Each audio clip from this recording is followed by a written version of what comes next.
इस वीडियो में हम स्टार्ट करते हैं चैप्टर 11 का एग्जाम्पल नंबर 1, जो कि कंस्ट्रक्शन आपका एक चैप्टर है। Construct a triangle similar to a given triangle ABC with its side equal to 3/4 of the corresponding sides of the triangle ABC.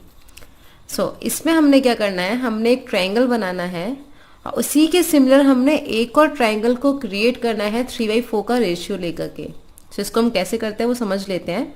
इसमें पहले हमें क्या करना है कि कोई भी रैंडमली एक ट्राइंगल को क्रिएट करना है। कोई ऐसा मेंशन नहीं है कि क्या साइड है क्या है, तो हमने जस्ट एक रैंडमली कोई भी ट्राइंगल को क्रिएट किया। तो देखिए मैंने कोई भी साइड लेकर के एक ट्राइंगल को क्रिएट कर दिया यहाँ पर। इसी के सिमिलर हम लोग फिर एक और ट्राइंगल को बनाएंगे। ये हो गया।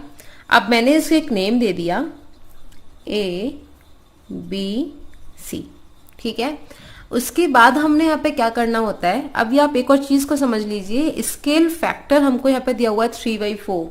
इसमें एक समझने की चीज ये है कि स्केल फैक्टर के थ्रू हमने क्या पता करना होता है कि जो हमारा ट्राइंगल सिमिलर बनेगा वो इंटरनल बनेगा या एक्सटर्नल बनेगा। इंटरनल मतलब इस ट्राइंगल के अंदर बनेगा या इससे बाहर बनेगा। तो उसमें क्या करना होता है, हमने इसका इससे डिवाइड देना होता है। न्यूमरेटर है ये डिनोमिनेटर है, तो डिनोमिनेटर का हमें डिवाइड देना है न्यूमरेटर के साथ में, ठीक है। ये हमारा ऑलमोस्ट कितना आएगा देखिएगा, ये 0.0। हमने यहाँ पे क्या करना है, इसको 4 7 28 2 कुछ ऐसा आएगा। इट मीन्स 0.7 आया विच इज लेस देन 1। यहाँ पर ये समझने का है कि जब हमारा स्केल फैक्टर लेस देन 1 होता है, इट मीन्स हमारा जो सिमिलर ट्राइंगल बनेगा वो अंदर बनेगा, इंटरनल बनेगा। सपोज अगर ये कोई भी ग्रेटर देन 1 हो गया तो इट मीन्स ये क्या है कि हमारा ये एक्सटर्नल बनेगा। ये चीज बहुत समझने की है इसमें, और ये हमारा इंटरनल होता है, ठीक है। तो अभी हमको ये क्लियर हो गया कि जो भी हमारा ट्राइंगल होगा वो इंटरनल होगा, क्योंकि ये लेस देन 1 है। अब इसमें क्या करना होता है, इसके बाद हमने यहाँ पर एक्यूट एंगल बनाते हुए एक रे क्रिएट करनी होती है। मैंने एक रे को बना लिया, ठीक है। ये एक्यूट एंगल बनाया। अगर मैं ऐसे कुछ रखती तो वो राइट एंगल हो जाता। तो हमने एक्यूट एंगल बना करके एक रे क्रिएट करनी है। उसके बाद में इसमें हमें ये देखना होता है कि जो हमारे पास रेशियो गिवन है उस रेशियो में हाईएस्ट नंबर कौन सा है। हाईएस्ट नंबर हमारे पास 4 है। तो 4 का हमने क्या करना है, अब एक कंपास लिया, कंपास में कोई भी डिस्टेंस को मैंने क्रिएट कर दिया। उसके बाद मुझे आर्क लगाने हैं, तो बी के थ्रू देखिए इस पेज को मैं ऐसे घुमा लेती हूँ। वी के थ्रू मैंने यहाँ पे आर्क क्रिएट करने हैं। आपको ऐसी ही कॉपी को घुमाना होगा। वी से लेकर के हमने यहाँ पे 4 आर्क को क्रिएट किया। 1, इसको थोड़ा सा इस पॉइंट को टाइट रखना होगा। 2, 3 एंड 4, ठीक है। ऐसे करके हमने 4 आर्क को इसमें क्रिएट किया। अब क्या करेंगे, अब आपके पास जो डिनोमिनेटर में जो नंबर है, ठीक है, उस नंबर से हमने ये पॉइंट हमारा 4 हो गया, इसको लास्ट पॉइंट को इस पॉइंट से हमने ज्वाइन कर देना होता है। अच्छे से इसको समझ लीजिएगा। डिनोमिनेटर में जो भी नंबर होता है उस पॉइंट को हमने ज्वाइन कर देना होता है अपने ट्राइंगल के अदर पॉइंट से। तो मैंने इस पॉइंट से इस पॉइंट को ज्वाइन करना है, ये कर दिया, ठीक है। अब इसको एक नेम देना होता है। मैंने इसको एक नेम दिया B1, B2, B3 and B4, ठीक है। अब देखिए, अब सिमिलर ट्राइंगल बनाने के लिए हमने क्या करना है, कंपास में मैंने कोई भी एक डिस्टेंस को लिया। हमारे पास जो रेशियो है वो 3/4 है, राइट। तो जो भी हमने यहाँ पे आर्क लेना है वो 3 पर 4 पर ही लेना होगा। मैंने यहाँ से रखा इसको और एक कोई भी डिस्टेंस को ले लिया। 4 पर लेंगे एंड 3 पर लेंगे, क्योंकि 3/4 की बात कर रहे हैं। तो एक आर्क हमने यहाँ ले लिया, ठीक है। अब इसके बाद क्या करते हैं, इसके बाद ये जो है ये वाला पार्ट जो है इसका एक डिस्टेंस जो भी है उसको मेजर करना होता है। इस पॉइंट से ये वाला जो पॉइंट है, इस पॉइंट से इस पॉइंट का मेजरमेंट लेंगे। देखिए ये इसका मैंने मेजरमेंट लिया, आप देख सकते हैं ये इसका मेजरमेंट है, ठीक है। अब क्या करेंगे, ये वाला जो हमने एक आर्क लिया, इस आर्क के इस पॉइंट से यहाँ पर एक आर्क क्रिएट करते हैं, ये आ गया है ना। अब क्या करना है, देखिए इसको एक पॉइंट से ऐसे कर लेंगे जिससे कि इजीली हमारा अच्छे से एक लाइन को क्रिएट कर पाएंगे। सो अब हम क्या करेंगे, इससे होते हुए इसको इंटरसेक्ट करेंगे, ठीक है, इस लाइन पर। तो हमने क्या करना है, यहाँ से रखेंगे और ये इस पॉइंट को भी मीट करे, आर्क वाला जो पॉइंट है ऐसे, ये हो गया, ठीक है। इसको एक नेम दे देते हैं सी डैश करके कोई भी, ठीक है।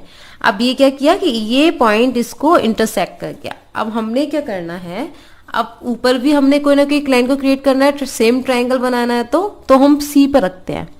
इस सी से सेम फिर से हमने वही प्रोसीजर फॉलो करना है। एक हमने यहाँ पे आर्क लेना है, दूसरा आर्क यहाँ से लेना है। ये जो सी डैश वाला जो पॉइंट है इसको इंटरसेक्ट किया है, इस पॉइंट से एक आर्क लेंगे, ये कुछ ऐसे आ गया, ठीक है।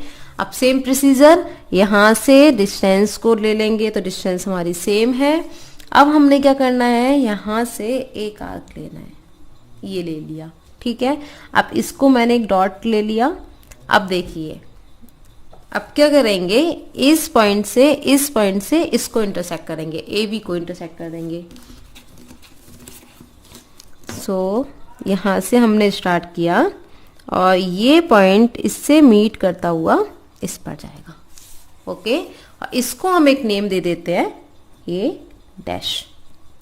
तो ऐसे करके हमारे पास सिमिलर ट्रायंगल जो हमको क्रिएट करना था वो हमने कर लिया। आप देख सकते हैं सारे पॉइंट्स को अच्छे से बता देते हैं कि पहले हमारे पास एबीसी हमने कोई एक ट्रायंगल बनाया था, उसके बाद हमने क्या किया, उसमें एक रे ले लिया जो कि एक्यूट एंगल बना करके जा रहा है, जिसको हम एक्स एक नेम दे देते हैं, तो उसको बी एक्स एक नेम दिया। उसके बाद हमने कंपास में कोई भी डिस्टेंस को लेकर के, अब इसमें हमारे पास जो डिनोमिनेटर जो भी इस रेशियो का हाईएस्ट नंबर होता है उतने ही हमको आर्क लेने होते हैं, तो मैंने उतना आर्क लिया। देन उसको एक नेमिंग देने के बाद में जो रेशियो होता है 3/4 रेशियो, इट मीन्स 3 और 4 पर हमारे 2 आर्क्स यहाँ पे हमने क्रिएट करने हैं। हमने दोनों को क्रिएट किया, फिर उसका डिस्टेंस लेकर के एक लाइन हमने क्रिएट की जो कि इंटरसेक्ट करी है VC पर। फिर सेम हमने क्या किया, C एंड C डैश की हेल्प से एक लाइन को क्रिएट किया जो कि AV को इंटरसेक्ट किया A डैश पर। ये हमारा पूरा प्रोसीजर रहा। अब आप देख सकते हैं कि सिमिलर ट्रायंगल जो हमको चाहिए था हमको इंटरनल मिल गया। इंटरनल क्यों मिला, जस्ट बिकॉज उसका रेशियो लेस देन 1 है, जो उसको हमने डिवाइड दिया तो वो उसकी जो वैल्यू है वो लेस देन 1 आई, इसलिए इसको इंटरनल एक हमको ट्रायंगल मिल गया। अब इसके बाद इसमें हमने करना होता है कंस्ट्रक्शन। अच्छा, एक और चीज मैं आपको बता देती हूँ, जैसे कि आप देख रहे हैं कि ये जो हमारे पास लाइन आई है, जो उसके हमने आर्क फोल्ड लिए हैं, इन सभी का जो डिस्टेंस है ना वो 1 का डिस्टेंस है। लाइक ये कोई भी एक लाइन है, इस लाइन पे ये B है, ये X है, ये B1 हमने बनाया, V2 बनाया। अब बात आती है कि इसकी वैल्यू क्या है, तो आप देख सकते हैं ये जो इसकी वैल्यू है वो 1 होगी, ये 1 है, ये 1 है, इन सब का वैल्यू 1 है। इसीलिए ये जो पूरा पार्ट है वो 3 का हो गया और ये 4 का हो गया, इसलिए हमने इसको बोला 3:4, ठीक है, 3/4, इसलिए इसको ऐसे बताया गया। अब हम देख लेते हैं कि इसमें कंस्ट्रक्शन कैसे लिखते हैं, ठीक है। जो भी हमने बनाया है उसका हमें कंस्ट्रक्शन पूरा बताना होता है, तो हम वो समझते हैं। सो देखिएगा, सबसे पहले हमने क्या किया, draw a triangle ABC of any side. हमने पहले एक ट्रायंगल बनाया था एबीसी किसी भी साइड को लेकर के। देन ड्रॉ एनी रे BX making an acute angle with BC. फिर हमने क्या किया था, बीसी के साथ में एक बीएक्स की रे बनाई थी, ठीक है। तो वही मैंने यहाँ पे लिखा हुआ है। जो भी हम स्टेप को उसमें कराएंगे, जो भी बनाएंगे उसको सिर्फ हमने लिख देना है कंस्ट्रक्शन में।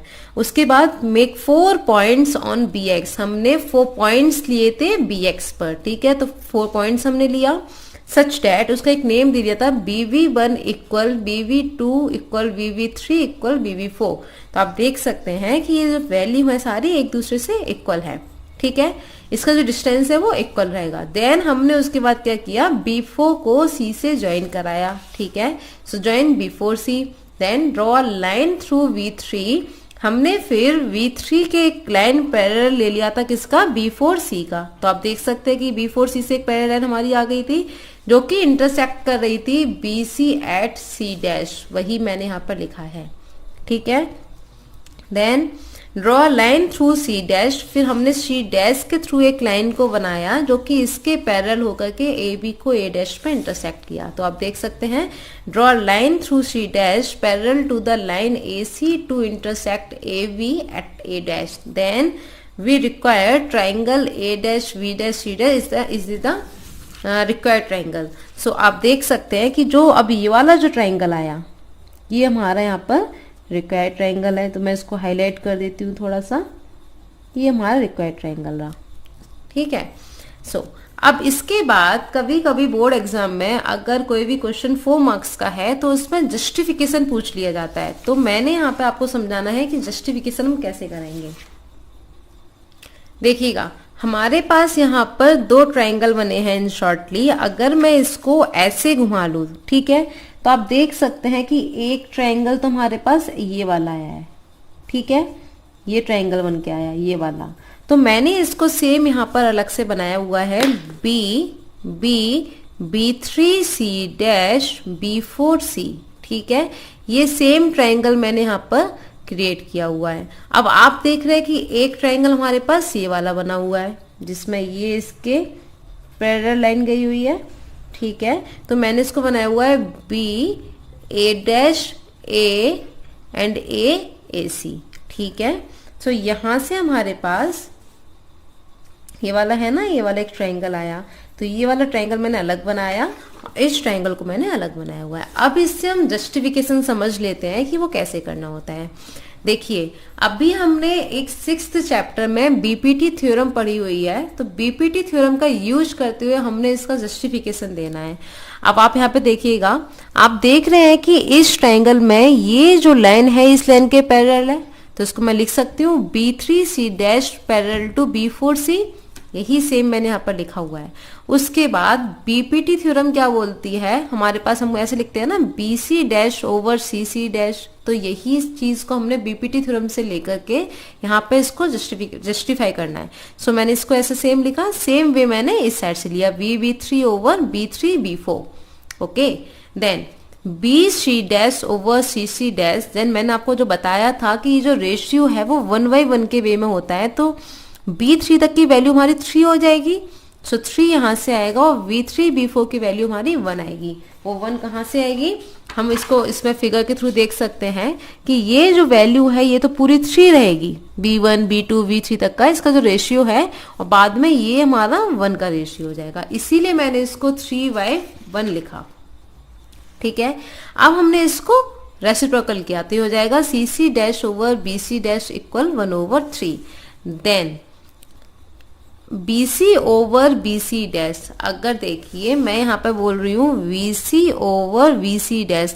हम क्या कर सकते हैं, जब कोई हमारे पास एक ट्राइंगल है और ये इसके पैरेलल है, या तो हम दिस अपॉन दिस लिख सकते हैं, लाइक ये 1 और 2 है, मैं इसको 1/2 लिख सकती हूँ। ठीक है, या फिर इसका पूरा डिस्टेंस 3 है तो मैं इसको ऐसे भी कर सकती हूँ जो मैंने यहाँ पे बताया हुआ है कि 3/1। ठीक है, ये पूरा देन इतना, ये दोनों टाइप से हम इसको सॉल्व कर सकते हैं और आपके 6th चैप्टर में सब चीजें डिस्कस भी की गई हैं। तो VC ओवर VC डैश, मैंने इसको लिया VC ओवर VC डैश। अब देखिए, ठीक है, इसके थ्रू हम सॉल्व करते हैं इक्वल। अब जो ये VC है इसको जब मैं ऐड करूं तो क्या हो जाएगा, BC dash over C dash C। यही तो आएगा ना, इसका जब एडिशन लेंगे BC का पूरा, ये इसको दोनों को ऐड कर सकते हैं। सो हमने यहाँ पे ये किया ओवर VC डैश। देखिए इसको इंडिविजुअल करेंगे तो इसका डिवाइड इससे देन इसका इससे, ये सॉल्व होकर क्या आएगा 1 प्लस, हमको पता है कि ऊपर से इसकी वैल्यू 1/3 है। ठीक है, अब आप इसका एलसीएम लेंगे तो हो जाएगा ये 4/3। Then BC dash over VC की वैल्यू आ गई हमारे यहाँ पे 3/4। अब उसके बाद हमने क्या करना है, इन ट्राइंगल ABC, अब हम बात करेंगे इसके लिए, in triangle ABC and in triangle A dash VC dash. ठीक है, हम इसके लिए ले लेते हैं V आएगा। ठीक है, अब इसमें देखिए, अब हमको सिमिलैरिटी प्रूफ करनी है तो उसके लिए हमने कोई ना कोई देखना होगा कि कौन सा एंगल से है, साइड से है, उस वे में। तो हमने क्या किया यहाँ पे CBA, आप इस ट्राइंगल से आपको मैच करना है कि CBA equal C dash V A dash, common triangle, हमने कॉमन एंगल ले लिया इसमें B को, तो बी को कॉमन लेकर के हमने एक ट्राइंगल यहाँ से बताया। सेकेंडरी करस्पॉन्डिंग एंगल से फिर हमने लिया B C A equal B C dash A dash, तो ऐसे करके करस्पॉन्डिंग एंगल से लिया। यहां से दो एंगल से हमने बता दिया कि so why A angle similarity criterion we obtain, then ये दोनों जो ट्राइंगल है B C dash A dash and similar to triangle A B C. So हमको पता है कि जब ये सिमिलर हो गए तो इसकी जो भी साइड्स हैं वो सब इक्वल हो जाएंगी। सो यहाँ से हमने सारी साइड्स को इक्वल करके बता दिया कि जो उसका रेशियो है वो 4/3 आएगा। सो इस टाइप से हमको जस्टिफिकेशन देना होता है और आपको ये पूरा प्रोसीजर फॉलो करना होगा अगर हमारे पास क्वेश्चन 4 मार्क्स का आएगा तो, ठीक है। अदरवाइज नॉर्मल जब ये पूछता है कंस्ट्रक्शन करना है और फिगर बनाना है तो आप इसको इस टाइप से कर देंगे। अच्छा, जो जितने भी इंटरनल वाले जो क्वेश्चंस बनेंगे ट्राइंगल के, उन सबका सेम ही जस्टिफिकेशन होगा, कुछ डिफरेंस नहीं होता। तो आपने सिर्फ एक को अच्छे से समझ लेना है, उसके बाद आप सारे के सारे खुद से क्रिएट कर सकते हो। ओके।